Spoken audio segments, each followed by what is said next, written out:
ever since. We're going to do opening statements from each of the candidates. We're going to shoot for about 2 or 3 minutes each. And we will start over here with Bo Bromberg.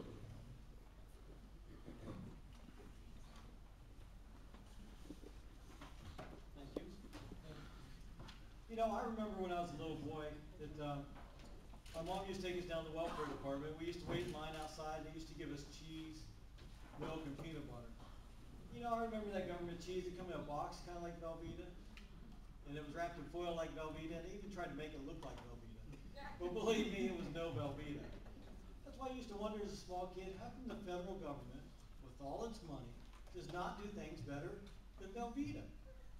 I've seen time and time again in my life that the government doesn't do things better. It's you that makes this country run. It's you that can fix this economy. It's you that makes this country great. You know, our politicians in Washington don't seem to understand this. They're all about control. It's what I like to call a repo government. RPO, Reid, Pelosi, and Obama.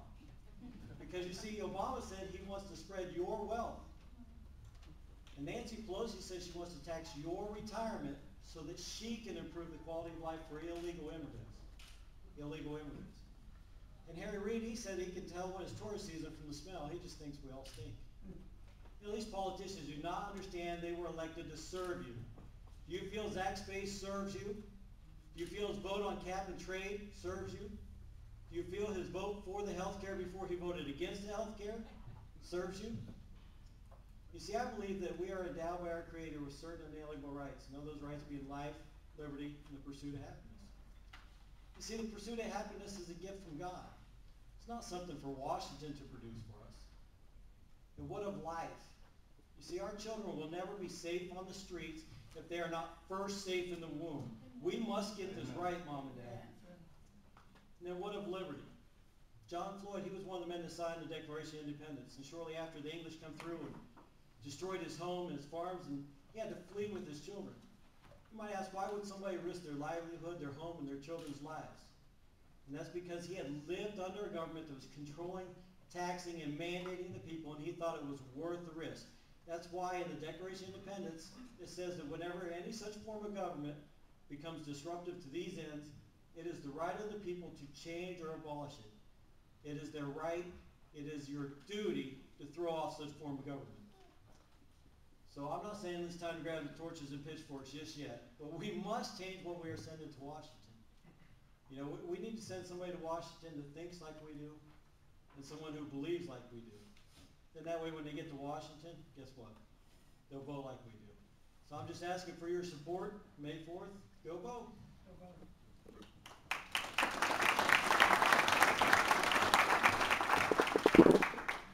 Thank you, Bo. Next up is Fred Daly.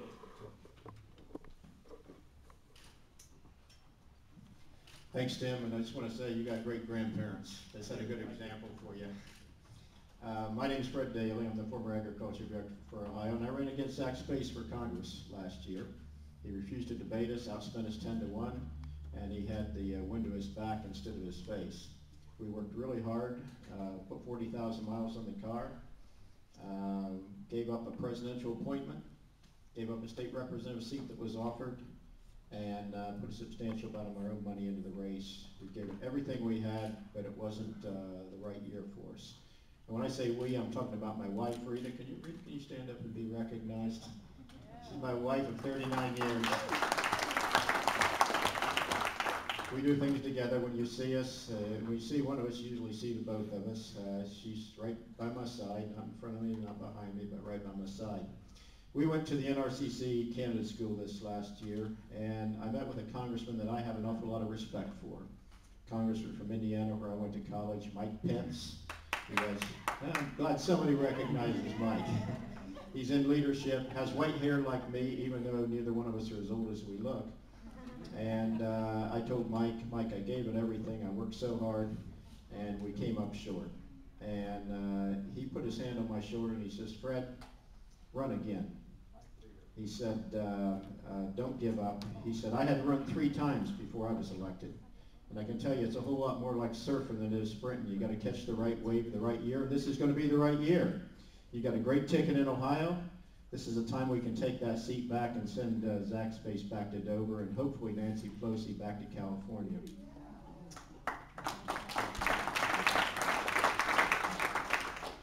If you know, I'm the longest serving agriculture director in history of Ohio, former paratrooper, Vietnam combat veteran, former sky marshal, former rodeo cowboy. I was a bull rider for 3 years, and I can go on and on and on. But most of all, I'm a patriot. I love this country with all my heart, and it just makes me sick to see what's happening to it right now.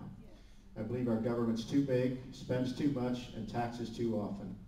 And we're going to have a big surprise down the road a ways. We've maxed out our credit card, we've maxed out our great-grandkids' credit card, and for a country to really be strong, they have to be financially strong. As you know, the Federal Reserve controls the monetary policy, we control the fiscal policy. I'm going to focus a lot of my attention on fiscal policy, jobs, and the economy. I'm a rock-solid conservative. I'm pro-life, pro-Second Amendment. I believe marriage is between a man and a woman. And I believe that English ought to be the official language in this country. And I believe foreign terrorists that fly planes into our buildings are the enemy, not criminals with constitutional rights. I hope you'll vote for me May 4th. Thank you.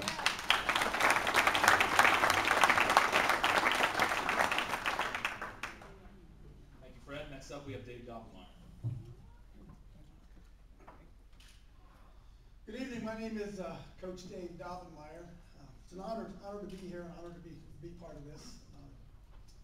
You know, we live in unbelievable times in America, folks. I know a lot of you know that.